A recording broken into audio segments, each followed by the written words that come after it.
Welcome back.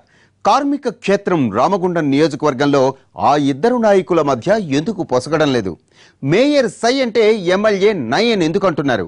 Corporation వ్యవహారాల్లో ఇన్నాళ్లు అంటీ ముట్టనట్లు ఉన్న ఎమ్మెల్యే ఇక ప్రత్యక్ష జోక్యం చేసుకోబోతున్నారా?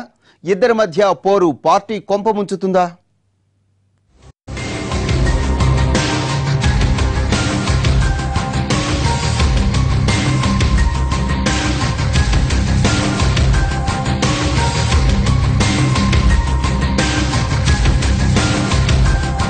పారిశ్రామిక ప్రాంతానికి గుండెకాయగా ఉన్న రామగుండం నియోజకవర్గంలో అధికార పార్టీ నేతల మధ్య అఘాతం జరుగుతోంది. ఎమ్మెల్యే సోమరపు సత్యనారాయణ, మేయర్ కొంకటి లక్ష్మీనారాయణ ఒకరినొకరు దుమ్మెత్తి పోసుకుంటున్నారు. ఒకరు అవునంటే మరొకరు కాదంటున్నారు. నేతలిద్దరి ఆధిపత్య పోరు అభివృద్ధిపై ప్రభావం చూపుతోంది.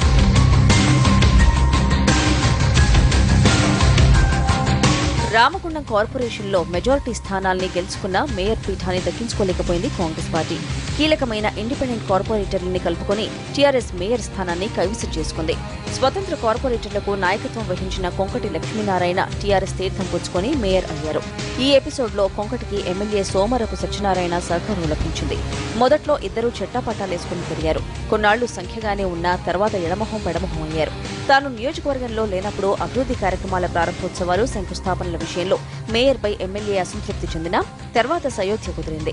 ఆ తర్వాత స్థానిక పోలీస్ అధికారుల బదిలీ, పోస్టింగ్ల విషయంలో ఇద్దరి మధ్య మొదలైన పోరు తారాస్థాయికి చేరిందని పార్టీ శ్రేణులు చెవులు కొరుకుంటున్నాయి.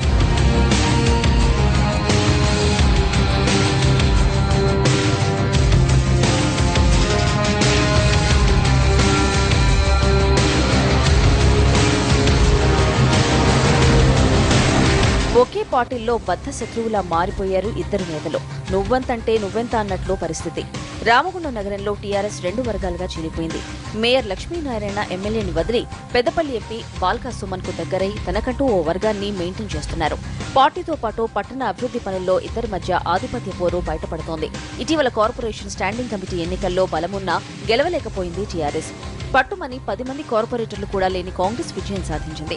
అదే సందర్భంలో ఓ డివిజన్లో జరిగిన ఉప ఎన్నికల్లోనూ టీఆర్ఎస్ పరాజయం పాలైంది. నేతల విభేదాల్ని కాంగ్రెస్ క్యాష్ చేసుకుంటోంది. ఎమ్మెల్యే వర్గానికి చెందిన కార్పొరేటర్ల డివిజన్లకు మేయర్ నిధులు వెచ్చించడం వల్లనే టాక్ వినిపిస్తోంది. పోతన కాలనీలో ఓ షాపింగ్ కాంప్లెక్స్ విషయంలోనూ రెండు వర్గాల మధ్య ఆధిపత్య పోరు నడుస్తోందట. అది అక్రమ నిర్మాణమని ఓ వర్గం అంటుంటే కాదు, సక్రమమేనని మరో వర్గం భావిస్తోంది.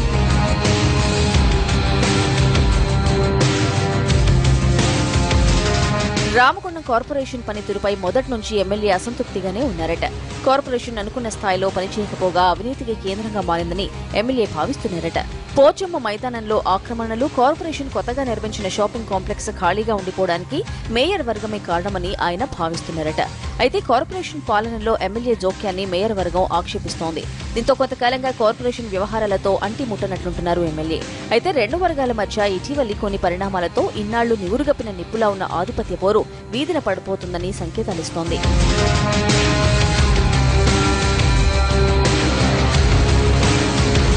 ఇటీవల రామగుండం నగర టీఆర్ఎస్ పార్టీ కమిటీల్ని మేయర్ వర్గం కల్పించింది. దాంతో ఎమ్మెల్యే కోపం నషాళానికి అంటిందట. ఇక ఊరుకుంటే లాభం లేదని ప్రెస్ మీట్ పెట్టి మరీ ఆ కమిటీల్ని రద్దు చేస్తున్నట్టు ప్రకటించారు ఎమ్మెల్యే. కార్పొరేషన్ పాలన గాడి తప్పిందని, ఇక నుంచి ప్రత్యక్షంగా జోక్యం చేసుకుంటానని తేల్చి చెప్పేశారు. మొత్తానికి నియోజకవర్గంలో పార్టీపై ఆధిపత్యం నిలుపుకునే పనిలో పడ్డారు ఎమ్మెల్యే సోమారపు. వీరిద్దరి మధ్య ఆధిపత్య పోరుకు కారణం మాత్రం వేరేనని పార్టీ శ్రేణులు గుసగుసలాడుకుంటున్నాయి. రానున్న ఎన్నికల్లో ఎమ్మెల్యే తన వారసుడిగా కొడుకు అరుణ్ని రంగంలోకి దించాలి అనుకోవడమే అసలు కారణం అంటున్నారు. ఇందుకోసం పార్టీ ద్వితీయ శ్రేణి నాయకులు, కార్యకర్తల మద్దతు కోరుకుంటున్నారట. అయితే పార్టీలోని ఓ వర్గం దీన్ని వ్యతిరేకిస్తోంది. ఇప్పటికే సోమారపు వారసుడి జోక్యం మితిమీరిందని కొందరంటున్నారు. ఈ మొత్తం వ్యవహారాలతో రామగుండం రాజకీయంపై టీఆర్ఎస్ అధినాయకత్వం కూడా దృష్టి సారించిందని సమాచారం.